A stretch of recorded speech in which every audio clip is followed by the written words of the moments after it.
Hello dear students, welcome to Mind Wave Education. आज हम class 8 का साइंस क्यूरियोसिटी का पहला चैप्टर पढ़ेंगे। मैं आपको इसे रीड करके एक्सप्लेन करूँगा। ये बिल्कुल बेसिक चैप्टर है, इसमें ज़्यादा कुछ पढ़ने को है नहीं। वैसे तो है ही नहीं ज़्यादा कुछ पढ़ने को सही में। ये हमारे पूरे बुक का एक इंट्रोडक्शन पार्ट टाइप का है और इससे एग्ज़ाम में क्वेश्चन भी आना मुश्किल ही है। आई बिलीव आएगा ही नहीं। और हाँ, अगर आप नए हैं तो सब्सक्राइब कर दीजिए और अगर आपको वीडियो अच्छा लगे तो लाइक ज़रूर कर देना। कोई भी डाउट हो चैप्टर से रिलेटेड मुझसे पूछ सकते हैं कमेंट में। और मैंने व्हाट्सएप चैनल बनाया है, आप उसे भी ज्वाइन कर सकते हैं। उसकी लिंक आपको डिस्क्रिप्शन में मिल जाएगी। Description.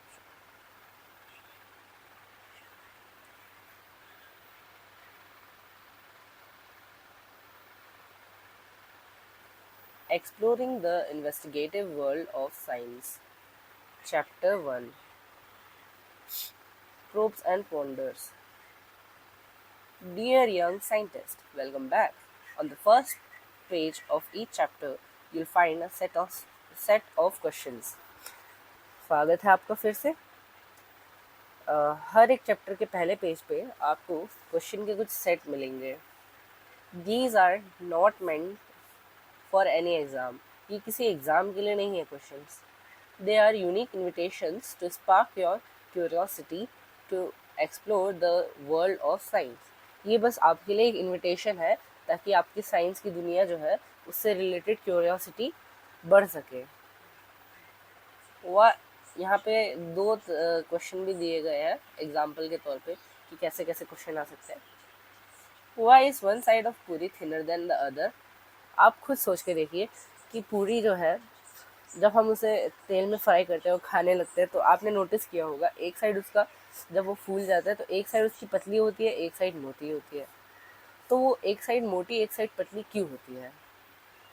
Are there more grains of sand on all the beaches and deserts of the world और more stars in our galaxy? इस दुनिया में जितने भी समुद्री तट है और डेजर्ट यानी रेगिस्तान है, वहाँ पे जो रेत मौजूद है क्या उसके कण ज़्यादा है या फिर हमारे जो ब्रह्मांड गैलेक्सी में स्टार्स है, सितारे हैं, वो ज़्यादा है? Right from grade 6 we have observed that incredible diversity of plants and animals around us. हमने क्लास 6 से देखा कि हमारे आसपास कितने तरह तरह के पेड़ पौधे और एनिमल्स मौजूद हैं। From the different shape of leaves to the many kinds of insect. अलग अलग आकार के पत्ते और कई तरह के कीड़े। Why has nature created such a vast variety? Nature ने इतनी सारी वैरायटी क्यों बनाई है? Is there such a question that makes you curious about the world? क्या आपके मन में भी कोई ऐसा प्रश्न है जो कि आपको इस दुनिया के बारे में क्यूरियस करता है? Right it here. उसे आप यहाँ लिख सकते हैं अपनी बुक में। आगे बढ़ते हैं। Our journey with curiosity into the world of science continues in grade 8. We hope you bring along the spirit of adventure and exploration that has guided us so far. अब क्यूरियोसिटी के साथ हमारी class 8 में भी science की journey आगे बढ़ेगी। हम आशा करते हैं कि आपके अंदर उतनी ही उत्सुकता है, उतनी ही चाह है एक्सप्लोर करने की जो आपके अंदर पहले से है ग्रेड 6 से। We discovered how science being with wonder, why with simple whys and how questions about the world around us. हमने देखा कि साइंस की जो सुंदरता है, जो अजूबा है, वो कैसे शुरू करता है वाई और हाउ, कैसे और क्यों वाले प्रश्न से। In grade 7, we learned that science is always evolving, that each answer opens a new question, and how ideas can slowly change as we explore deeper. हमने क्लास 7 से देखा कि साइंस हमेशा इवॉल्व हो रही है, हमेशा ग्रो कर रही है और हर एक आंसर एक नए प्रश्नों को खोल रही है। और कैसे हम जब धीरे धीरे डीप गहराई में एक्सप्लोर करते हैं, गहराई से किसी चीज़ को समझते हैं, तो हमारे सोचने समझने का तरीका बदल जाता है।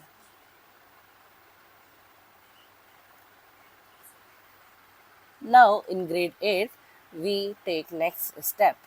अब क्लास 8 में आने के बाद हम अगला स्टेप लेंगे, entering the investigative world of science, where wonder and evolution come together to form the heart of how science works. और अब हम एंटर करेंगे साइंस के जो इन्वेस्टिगेटिव वर्ल्ड है, जो खोजी दुनिया है साइंस की, उसके अंदर हम कदम रखने जा रहे हैं, जहाँ पे इवोल्यूशन और वंडर साथ में मिलके heart of how science work form कर रहे हैं। We don't know we don't want you to just learn new facts, we want you to learn how to find new facts. हम ये नहीं चाहते कि आप सिर्फ फैक्ट को याद करें नए नए, हम चाहते हैं कि आप फैक्ट को ढूंढना भी सीखें। Investigation in science means more than just looking at something and asking only simple question. Investigation science में इन्वेस्टिगेशन करने का मतलब किसी चीज़ को बस देखना या उसके बारे में सिर्फ सिंपल सा सवाल पूछना नहीं है। Now you can ask more focused question. Focus से यहाँ पे डीप क्वेश्चन की बात हो रही है, तो अब आप और भी गहरे प्रश्न पूछ सकते हैं। And design way to perhaps do simple experiment to answer those questions and then use your observation to improve your understanding. तो अब आप छोटे मोटे एक्सपेरिमेंट भी कर सकते हैं, सिंपल से एक्सपेरिमेंट कर सकते हैं, ताकि आप अपने प्रश्नों के जवाब खोज सकें और अपनी ऑब्जर्वेशन को यूज़ करके हम अपनी अंडरस्टैंडिंग को इम्प्रूव कर सकते हैं। Step by step we will learn how to use questions as a starting point to try to observe carefully. Step by step हम देखेंगे कि क्वेश्चन को कैसे हम यूज़ कर सकते हैं एक स्टार्टिंग पॉइंट की तरह यूज़ करने के लिए। Experiment thoughtfully and explain clearly what we see. सोच विचार करके, सोच को भरपूर मात्रा यूज़ करके एक्सपेरिमेंट कर सकते हैं और जो हम देख पा रहे हैं उसे साफ तौर पे एक्सप्लेन कर सके। In doing so each of you won't just be learner but also investigators, young scientists exploring real world puzzles। और ऐसा करने में आप सिर्फ एक लर्नर नहीं है, आप एक इन्वेस्टिगेटर है, आप एक यंग साइंटिस्ट है और साथ जो कि रियल वर्ल्ड के पजल को एक्सप्लोर कर रहे हैं। These may range from everyday life like why does dough rise to the bigger mysteries of earth and beyond like the world getting warmer। यहाँ पे एग्जाम्पल दिए हैं कि आप कैसे कैसे क्वेश्चन से जवाब मतलब अपना क्यूरियोसिटी को जगा सकते हैं कि जो हमारा आटा है गूंदा हुआ वो फूल क्यों जाता है, और धरती की कई सारी बड़ी बड़ी मिस्ट्रीज। अब यहाँ पे आपको बुक की डिज़ाइन के बारे में कुछ बताया गया है। अगर आप यहाँ पे देखें, जो आपको ये रूट वाला सिंबल दिख रहा है, पहले पैराग्राफ में यही बताया गया है कि ये रूट सिंबल सिंबलाइज क्या करता है, डेप्थ को सिंबलाइज करता है, हमारी एजुकेशन के बेस को सिंबलाइज करता है कि हमारी मजबूत होनी चाहिए बेस। और और ये लेफ्ट हैंड साइड है, ठीक है। और जो राइट हैंड साइड वाला पेज है उसमें आपको पतंग देखने को मिलेगा ऊपर की तरफ, इसमें पेज नंबरिंग की गई है। तो ये क्या सिंबलाइज करता है, ये सिंबलाइज करता है कि हमारी क्यूरियोसिटी को हमें आगे बढ़ने देना चाहिए, हमें उसे उड़ने ही देना चाहिए और उसे हमें रोकना नहीं है। और तीसरे पैराग्राफ में, इस वाले पैराग्राफ में बताया गया है कि ये जो डिज़ाइन है ये बुक को लेस बोरिंग करने के लिए और टाइटल को दिखाने के लिए बनाया गया है। इसमें ज़्यादा कुछ खास नहीं था, यही बातें बताई गई है। This year, our investigative adventure will take us on a journey from the tiny microbes we can't see to planet-wide challenges we can't ignore। तो आपका अगला चैप्टर में माइक्रोब्स के बारे में ही पढ़ेंगे हम, माइक्रो ऑर्गेनिज्म के बारे में। यही पे बताया जा रहा है कि आगे आप कैसे कैसे क्या क्या पढ़ने वाले हैं। तो माइक्रोब्स के बारे में पढ़ेंगे और हमारी दुनिया के चैलेंजेस के बारे में पढ़ेंगे। We will start by examining something as small as single drop. हम किसी छोटे पानी के बूंद को एग्जामिन करेंगे और and uncover hidden world of tiny organism. और हम जो माइक्रो ऑर्गेनिज्म है, टाइनी ऑर्गेनिजम्स है, उसकी दुनिया को अनकवर करेंगे। Unseen but deeply linked to us, जिसे देखा नहीं जा सकता पर वो हमसे जुड़ा हुआ है गहराई में। Some of these are invisible helpers that helps us digest our food to produce medicines, while others can be harmful, causing infections. उन माइक्रोब्स में से, उन माइक्रो ऑर्गेनिजम्स में से कुछ हमारे दोस्त हैं और कुछ काफ़ी हार्मफुल है। जो हेल्पफुल है वो हमें डाइजेस्ट करने में हेल्प करते हैं। और अगर बात किया जाए तो दही, दही में होता है लैक्टोबैसियस। ये दही को काफ़ी न्यूट्रिशियस करता है और ये दूध में मिलने के बाद दही बनता है, तो ये भी काफ़ी हेल्पफुल होता है। और कुछ बैक्टीरियाज ऐसे होते हैं जो कि हमें हार्म पहुंचाते हैं। आगे बढ़ते हैं। But what does our body need to stay healthy? हमारी बॉडी को क्या चाहिए होता है हेल्दी रहने के लिए? How do we fight these infections? हम इन इन्फेक्शन से कैसे लड़ते हैं? We'll find out how nutritious food, exercise, medicines and vaccines help us stay healthy and fight infection. हम जानेंगे कि कैसे न्यूट्रिशियस फूड, एक्सरसाइज, मेडिसिन और वैक्सीन हमें इन इन्फेक्शन से लड़ने में मदद करती है और हेल्दी रहने में भी मदद करती है। But that's just the beginning, पर ये बस शुरुआत है। In today's world science does play a major role in improving our lives. आज की दुनिया में साइंस हमारा एक बहुत मेजर रोल प्ले करती है हमारी लाइफ को इम्प्रूव करने में। For example, we use electric current in many ways to help make our life easier. हम इलेक्ट्रिक करंट को यूज़ करते हैं हमारी लाइफ को आसान करने के लिए। We depend on heating effect of electric current to keep us warm, while the magnetic effect helps motor run and machines function. जब हमारा जो इलेक्ट्रिक करंट का हीटिंग इफेक्ट है उससे हम गर्मी लेते हैं, जैसे कि हीटर हो गया और आयरन हो गया। और जो मैग्नेटिक इफेक्ट है हम उससे मशीन्स को, मोटर्स को रन करते हैं। These phenomena depend on fundamental forces. So, after watching electricity do work, we move on to study these forces themselves, starting with those that make object speed up, slow down, and change direction. तो ये सारी जो phenomena है ये fundamental force पे depend करती है। इनको इलेक्ट्रिसिटी को काम करता देखने के बाद हम आगे बढ़ेंगे और फोर्सेस के बारे में भी जानेंगे कि कैसे वो किसी ऑब्जेक्ट का स्पीड बढ़ाती है, कम करती है और डायरेक्शन चेंज करती है। Understanding forces helps explain why the ball thrown up in air falls back to the ground और why a car stops when brakes are applied. Force को समझने से हमें मालूम चलता है, मतलब हमें समझ में आने लगता है कि कैसे बॉल को जब हम हवा में उछालते हैं वो वापस आ जाती है। हमने उसे उछाला और वो वापस आ गई। और कैसे कार आगे बढ़ती है जब हम ब्रेक लगाते हैं तो फिर वो कैसे रुक जाती है, क्यों रुक जाती है, ये सब हमें फोर्स को समझने के बाद मालूम चलता है। These also lead us to the idea of pressure.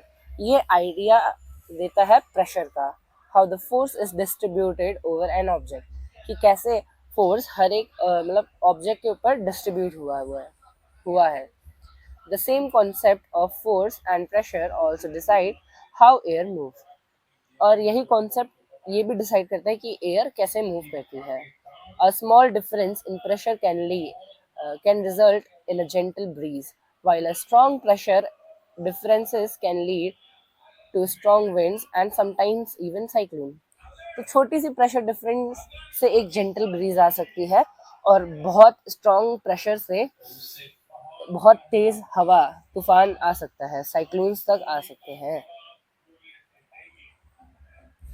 So these forces are connected to powerful weather events.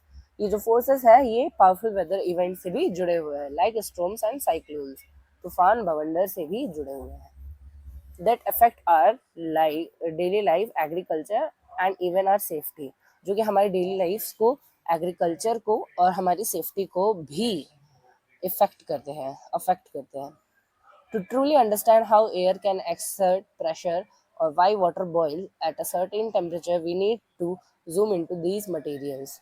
तो इस इन सब को पढ़ने के बाद हम मटेरियल्स के बारे में जानेंगे and see what kind of particles they are made up of, और देखेंगे कि वो किस तरह के पार्टिकल से बने हैं and how they move around, और वो आसपास कैसे मूव करते हैं.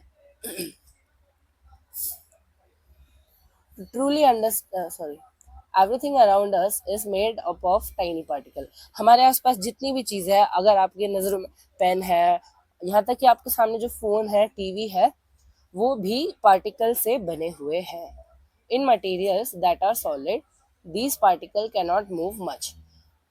जो सॉलिड मटेरियल्स है, जैसे कि फ़ोन हो गया, पेन हो गया, पेंसिल हो गया, कॉपी हो गया, ये इनमें जो पार्टिकल है वो मूव नहीं कर सकते. उसके आगे, while in gases they can move around freely, और गैसेस में वो बहुत आराम से कहीं पे भी जा सकते हैं. classifying the classifying things around us is an important feature of science. किसी भी चीज़ को क्लासीफाई करना साइंस में एक बहुत इम्पोर्टेंट फीचर है.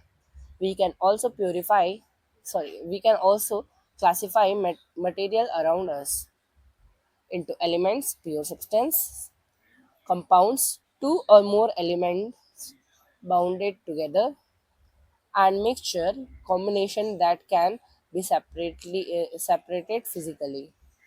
तो हम इन चीज़ों में इन्हें सेपरेट कर सकते हैं, एलिमेंट्स में, कंपाउंड्स में और मिक्सचर्स में. Once we know how particles combine or mix, we can then understand solution. For example, how sugar dissolves in a tea to make it sweet. जब हमें मालूम चल जाता है, हम जान जाते हैं कि कैसे पार्टिकल एक दूसरे से कंबाइन होते हैं, मिक्स होते हैं, तब हमें समझ में आने मतलब उसके बाद हमें सॉल्यूशंस के बारे में भी समझ आने लगती है. जैसे कि चीनी चाय में कैसे घुल जाता है और उसे मीठा कैसे कर देता है. From the world of particles and mixture, we then move into the world of light. जो पार्टिकल और मिक्सचर की दुनिया है, यानी उस वाले चैप्टर को पढ़ने के बाद हम पढ़ेंगे लाइट का chapter. We'll study how light rays reflect off flat and curved mirrors and bend when passing through lenses and help us understand the working of many objects around us. Means हम light के बारे में जो हमारा particle वाला chapter हो जाएगा, जो हमारा प्योर सब्सटेंस वगैरह वगैरह मटेरियल वाला चैप्टर होने के बाद हम लाइट के बारे में पढ़ेंगे कि लाइट कैसे वर्क करती है. The bending of light explains what happens when we see an image in a shiny metal spoon, or how corrective glasses help many of us see clearly. और जो बेंडिंग है लाइट की, वो explain करती है कि कैसे कोई चीज़ शाइनी मेटल स्पून पे दिखाई देती है, और कैसे हमारी जो करेक्टिव ग्लासेस है, मींस जो चश्मा है आँख ठीक करने के लिए, जो लोगों को दिखता नहीं है तो वो चश्मे पहनते हैं, वो कैसे हमें देखने में मदद करते हैं. It's not just a polished mirror that reflected light. Rough surfaces reflect light as well, and so does the moon. सिर्फ पॉलिश्ड मिरर ही लाइट रिफ्लेक्ट नहीं करते, रफ सरफेसेस भी लाइट को रिफ्लेक्ट करते हैं, और ऐसे ही हमारा मून भी लाइट को रिफ्लेक्ट करता है. Depending on the relative position of earth, moon and sun, a slightly different part of moon is illuminated each night, giving rise to beautiful phases of the moon that we see in the sky. तो जो position है अर्थ, moon और सन की, उसी के कारण हमें जो चांद है उसका अलग अलग फेसेस दिखाई देता है. Watching the periodic cycles of moon phases allowed human to come up with the first calendar. Moon की जो साइकिल है इसे देखने के बाद ही ह्यूमन को कैलेंडर्स का मतलब कैलेंडर उन्होंने मून के जरिए ही बनाया. By combining careful observation of sunrise sunsets and lunar cycles various calendar came into being. तो जो है हमारा सनसेट है, सनराइज है, लूनर साइकिल है, इन सबको ध्यान से ऑब्जर्व करने के बाद ही हमारा कैलेंडर बना. Isn't it fascinating that the calendars which determine our routine on Earth are linked to the motion of object far beyond our planet? क्या ये इंटरेस्टिंग नहीं लगता आपको, फैसिनेटिंग नहीं लगता कि जो हमारे डेली रूटीन है वो मून की पोजीशन और सन की पोजीशन से जुड़ा हुआ है, जो कि हमारे प्लेनेट का भी नहीं है, हमारे प्लेनेट के भी बाहर है.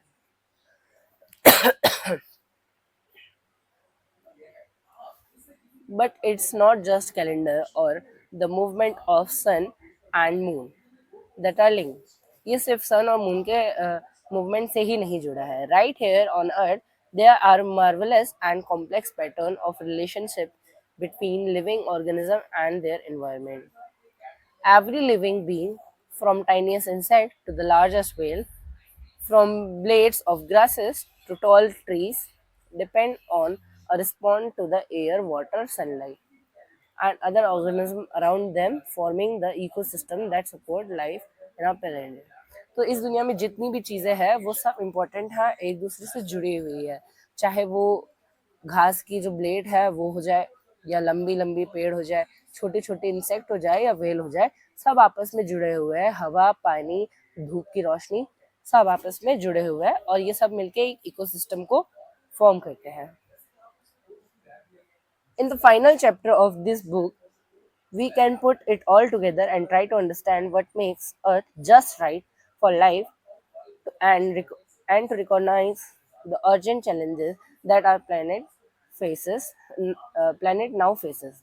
तो आखिरी चैप्टर में हम इस बुक की देखेंगे कि अर्थ ही हम एक बढ़िया जगह क्यों है जीवन जीने के लिए, और हमारा प्लेनेट जो है वो किस तरह के चैलेंजेस अभी अर्जेंट में फेस कर रहा है. Most importantly, the Earth lies at perfect distance from the Sun, where water remains liquid, and it has an atmosphere that provides the oxygen we breathe while shielding us from harmful ultraviolet rays. तो अर्थ की जो position है वो बिल्कुल सही है, सन से ठीक दूरी पे है, जहाँ पे पानी पानी ही रहता है, लिक्विड ही रहता है. But human activities on the planet can cause small changes in the temperature of Earth, disrupting climate patterns with dangerous consequence. तो ह्यूमन की एक्टिविटीज हो रही है इस धरती पे, ये हमारे जो अर्थ को नुकसान पहुंचा रहा है, जिस कारण से हमारा एटमॉस्फेयर भी डिस्टर्ब हो रहा है, नेचर भी डिस्टर्ब हो रहा है. ये हमारे ऊपर खतरा ला रहा है. जो हम पेड़ काट रहे हैं और धरती को नुकसान पहुंचा रहे हैं, उसके कारण हमारी भी जान खतरे में पड़ रही है. तो मैं यही कहूँगा, आप भी अर्थ को सेव करने की कोशिश करें, पेड़ ज़रूर लगाएं. At the heart of both the problem and any possible solution is us.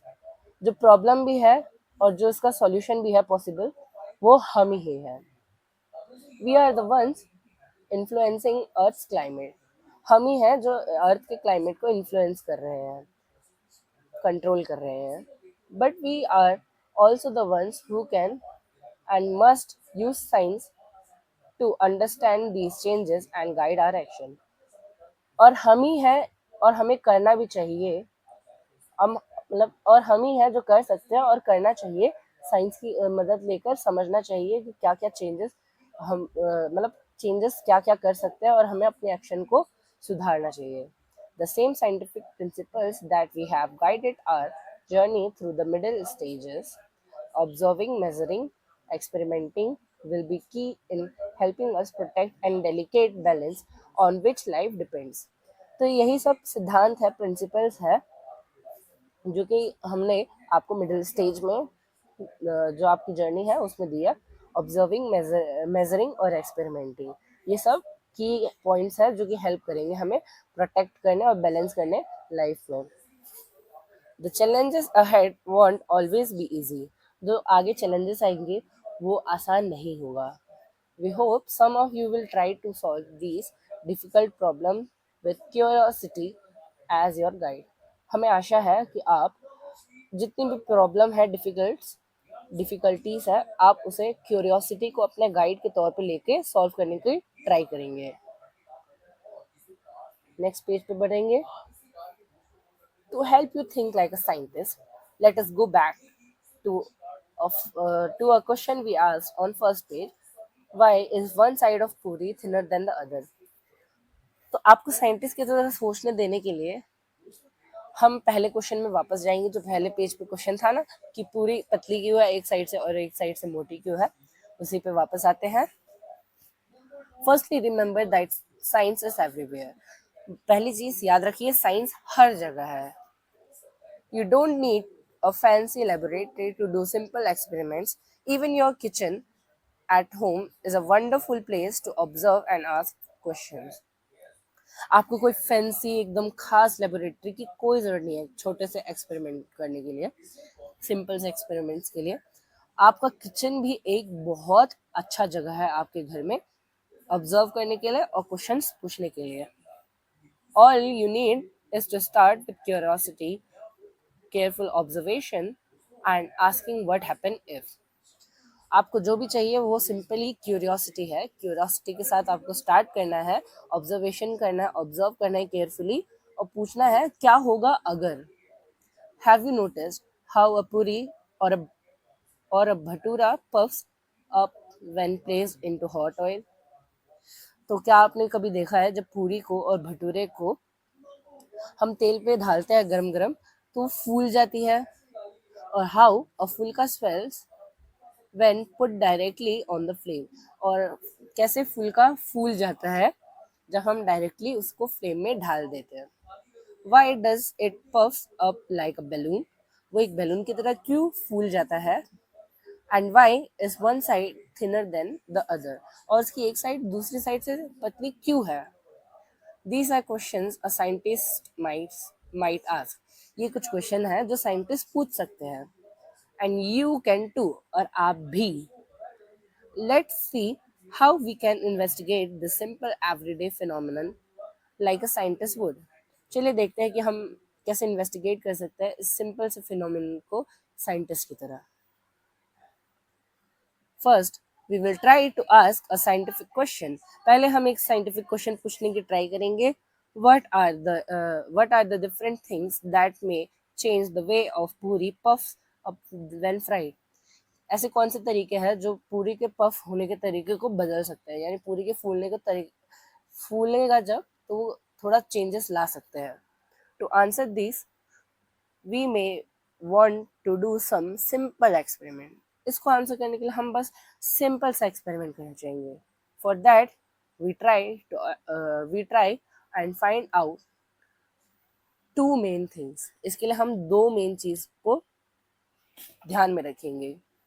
What all can we change or control when we do the experiment? And what all can we observe to see these changes made any different? हम क्या चीज़ control कर सकते हैं, क्या चीज़ बदल सकते हैं, वो उस पर ध्यान रखेंगे और ऑब्जर्वेशन पे ध्यान रखेंगे कि क्या चीज़ बदल रही है। तो ये दो चीज़ें हैं। In this case, we can perhaps think of of the changing of thickness and size of rolled dough. We could also try to use different types of flours, आटा, मैदा, etc। तो इस चीज़ के लिए हम क्या कर सकते हैं, जो हमारा लोई है उसको हम छोटा बड़ा कर सकते हैं, पतला मोटा कर सकते हैं और अलग अलग तरह के फ्लोर ले सकते हैं, जैसे आटा हो गया, मैदा हो गया, बाजरा का हो गया, ठीक है, रागी हो गई। While frying the puri, we can also change the temperature of hot oil or try to drop the rolled dough into the oil in different way. Drop it vertically, slide it at angle, मतलब और कई सारे तरीके से हम कर सकते हैं। जैसे कि हम तेल को जो टेम्परेचर है कम ज़्यादा कर सकते हैं, थोड़ा पहले ही ढाल दिया हमने या फिर एकदम गर्म करके ढाल दिया। और हम जो ढालने का तरीका है उस बेली हुई गोली को, उसको हम खड़ा करके ढाल सकते हैं या फिर डायरेक्ट लेटा के ढाल सकते हैं, मतलब अलग अलग तरीके से हम ढाल सकते हैं। However, to make sense of the change, we also need to think of what we can observe and measure. Some of these may have just yes and no answers. In some case, there might be a number of we can measure. इनमें से कुछ का जवाब हम yes और no में दे सकते हैं और हम जो इसमें रिजल्ट आएगा उसको नंबर में भी मेजर कर सकते हैं। Maybe we can start by checking whether the puri puffs up. हम शायद शुरू कर सकते हैं कि जो हम अलग अलग तरीका आजमा रहे हैं उसमें पूरी फूल रही है या नहीं। और we can measure the time it takes to puff second. तो हम देख सकते हैं कि कितना टाइम लग रहा है नंबर में उसको फूलने में। We can check whether a very thick layer of dough still gives a thin side of पूरी। हम देख सकते हैं क्या एक मोटा जो लेयर का डो है वो फिर भी एक साइड पूरी की पतली देती है या नहीं। Further, while doing such experiment, it is better to change only one thing at a time while keeping the other condition same। और ऐसे एक्सपेरिमेंट करने टाइम बेहतर चीज़ यही है जो हमारी बुक ने टिप दिया है कि एक बार में सिर्फ एक ही बदलाव करना चाहिए। बाकी for example, if we want to see the effect of boiling hot and not very hot oil, we would use circles of dough of the same thickness and drop them in the same way। तो यहाँ पे example दिया गया है एक बार में एक चीज़ बदलने का। तो हम पहले देख सकते हैं कि तेल के टेम्परेचर में बॉइलिंग हॉट और नॉट वेरी हॉट में हम सेम साइज के सेम सर्कल वाले डो हम ढाल सकते हैं एक एक करके और उसको हम नोट कर सकते हैं। It is also good idea to keep notes of everything that you see and sense when doing an experiment। ये एक अच्छा आइडिया है किसी चीज़ को नोट करने का जब आप एक्सपेरिमेंट कर रहे हैं। Did the oil splatter, smell or smoke?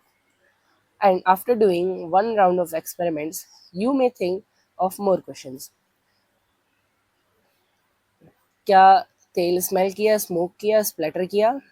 और एक एक्सपेरिमेंट करने के बाद, एक राउंड ऑफ एक्सपेरिमेंट करने के बाद आप और भी क्वेश्चन सोच सकते हैं, मीन्स और एक्सपेरिमेंट को आगे बढ़ा सकते हैं। डू पूरी puff better when made fresh और फ्रॉम स्टोर डो? क्या पूरी अच्छा फूलती है जब हम फ्रेश डो को यूज़ करते हैं या फिर स्टोर डो का? What happened if I prick a hole in the puris before frying? क्या हो अगर मैं पूरी में एक होल कर दूँ फ्राई करने से पहले? तो ऐसे क्वेश्चन आपके मन में आ सकते हैं और आप इसे ट्राई कर सकते हैं। This is exactly how all scientific experiments from simple to most complicated are done। ऐसे ही छोटे से लेकर बड़े साइंटिफिक एक्सपेरिमेंट हुए हैं। This is the idea of systematic investigation। And just so you know, even this simple everyday observation of पूरी swelling is not really completely understood by scientists today। और ये जो पूरी का फूलना है, स्वेलिंग है, ये साइंटिस्ट ने भी पूरी तरह से अभी तक नहीं समझा है। खैर, आप ये जो पूरी वाला एक्सपेरिमेंट है अपने बड़ों के साथ कर सकते हैं। आखिरी पैराग्राफ की तरफ बढ़ते हैं। So whether it is the swelling of पूरी or shrinking of bright part of moon after Purnima, let your careful observation guide you along your exploration into the investigative world of science। तो चाहे पूरी का फूलना हो या moon का घटना बढ़ना पूर्णिमा के बाद, आप अपने ऑब्जर्वेशन को गाइड करने दीजिए, एक्सप्लोर करते रहिए साइंस की इन्वेस्टिगेटिव वर्ल्ड को। Happy investigating. अगर आप चैनल पे नए हैं तो सब्सक्राइब कर दीजिए, वीडियो अच्छी लगी हो लाइक कर दीजिए, हमारे व्हाट्सएप चैनल को भी ज्वाइन कर लीजिए। Thank you.